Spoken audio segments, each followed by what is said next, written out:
وہ تو جیسے انتظار میں تھے اور موقع ملتے ہی پھٹ پڑے تھے۔ اماں نے بھی ابا کو ایسے چلاتے ہوئے دیکھا تو مجھے برا بھلا کہنے لگی کہ کیا ضرورت تھی تجھے صبح سویرے ہی اپنے باپ کو تیش دلانے کی؟ اب تیری وجہ سے مجھے پورا ہفتہ تیرے باپ سے بیٹوں کے تانے سننے ہوں گے۔ کمبخت لڑکی، ارے کچھ اچھا نہیں کر سکتی تو میرے حق میں مزید پریشانیاں پیدا نہ کر، سمجھی؟ اماں مجھے یہ کہتے ہوئے جھنجھوڑ کر اندر چلی گئی، جبکہ میں ایک مرتبہ پھر سے اپنی پھوٹی قسمت پر آنسو بہاتی رہی۔ اس گھر میں کوئی بھی مجھے اہمیت نہ دیتا تھا۔ سارے کام میں کر بھی لیتی، پھر بھی ہر کسی کو کوئی نہ کوئی خامی مجھ میں نظر ہی آ جاتی تھی۔ نہ جانے یہ سب کب ٹھیک ہوگا، کب میری بھی زندگی میں کوئی دن ایسا آئے گا کہ میں اپنی مرضی سے سب کروں گی اور ہر طرح کی آسائشیں میرے پاس ہوں گی۔ ابا کام پر چلے گئے تو میں نے بھی سارا دن گھر کی صفائی میں لگا دیا۔ اماں کی طبیعت کچھ ٹھیک نہ تھی، اس لیے وہ آرام کرنے کی غرض سے کمرے میں ہی لیٹی ہوئی تھی۔ میں ساری صفائی کرنے کے بعد چھت پر کپڑے لے کر گئی کیونکہ آج دھوپ کافی تیز نکلی تھی۔ سارے کپڑے دھوتے ہوئے میری نظر اسی کالی چادر پر پڑی جو میں کل رات پیر صاحب کے آستانے سے لائی تھی۔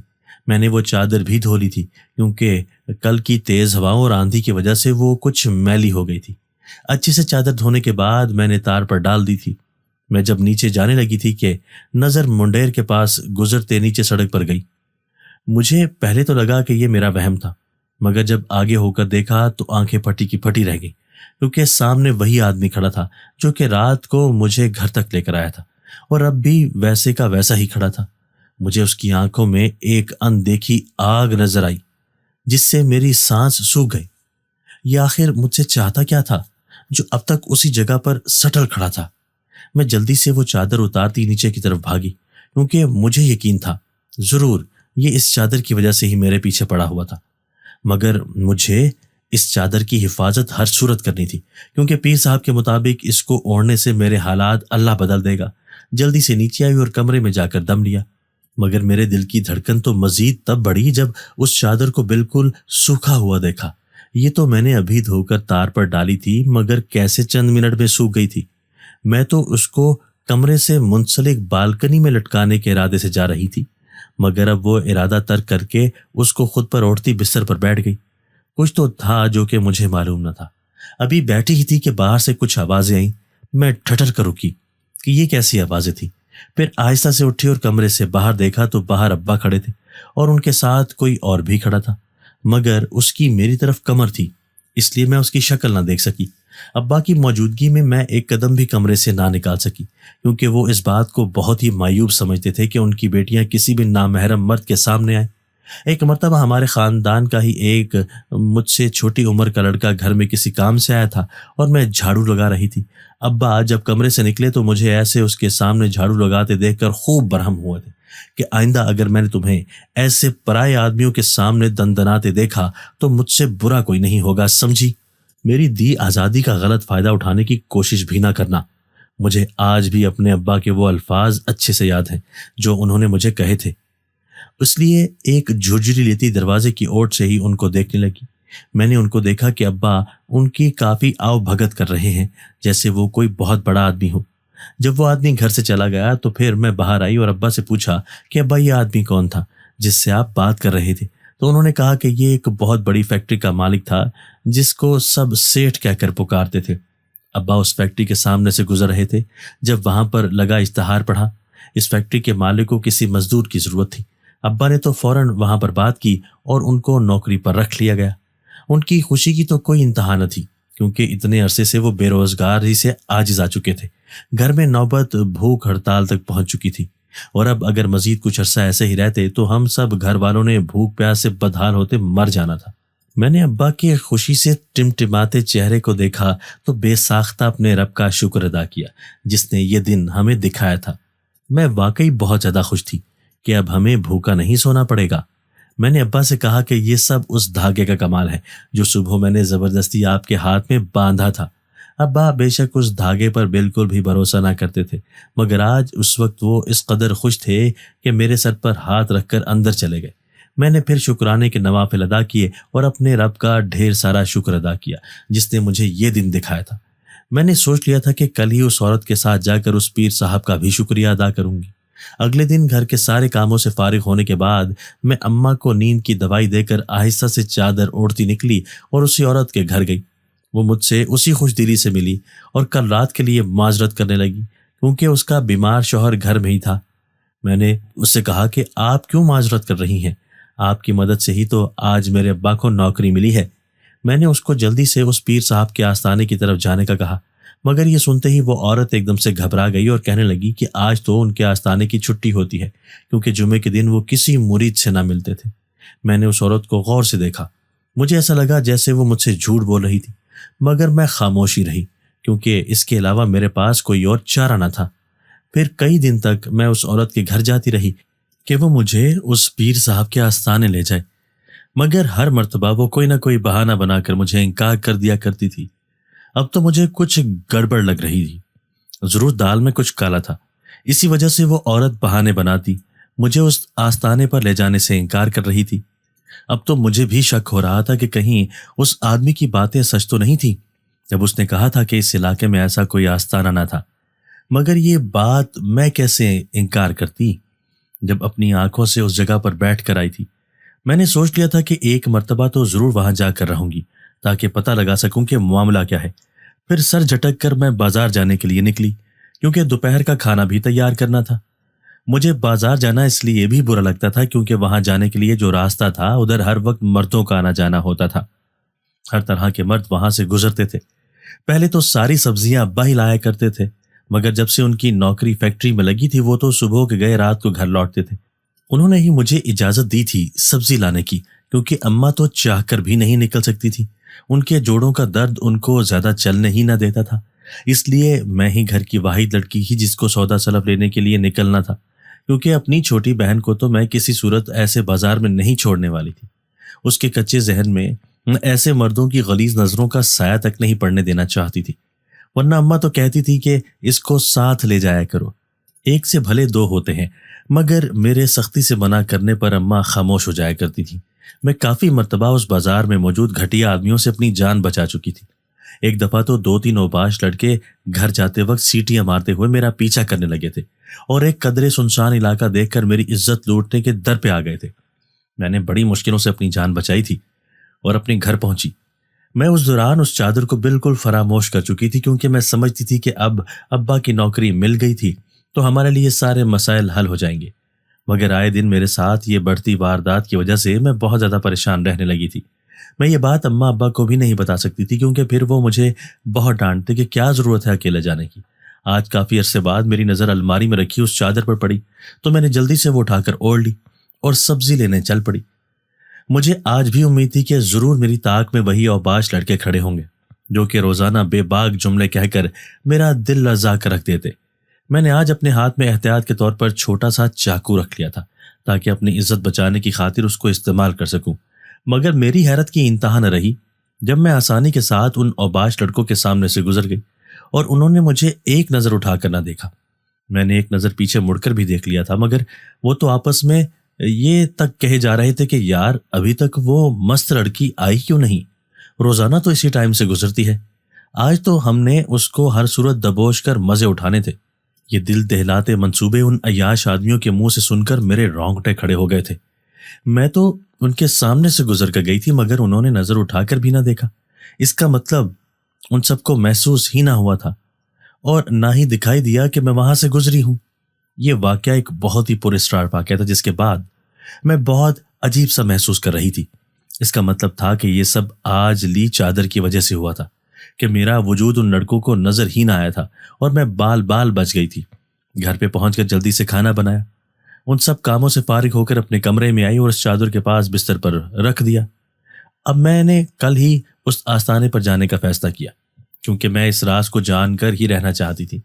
میں اگلے روز اس عورت کے لیے بغیر ہی اپنے محلے کی پچھلی طرف گئی کیونکہ مجھے معلوم تھا حسب معمول اس نے کوئی نہ کوئی بہانہ ہی گھڑنا تھا۔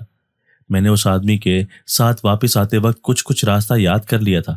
جب تھوڑی دیر بعد اس آستانے کو دور سے دیکھا تو تسلی ہوئی کہ چلو شکر ہے یہ مجھے مل گیا۔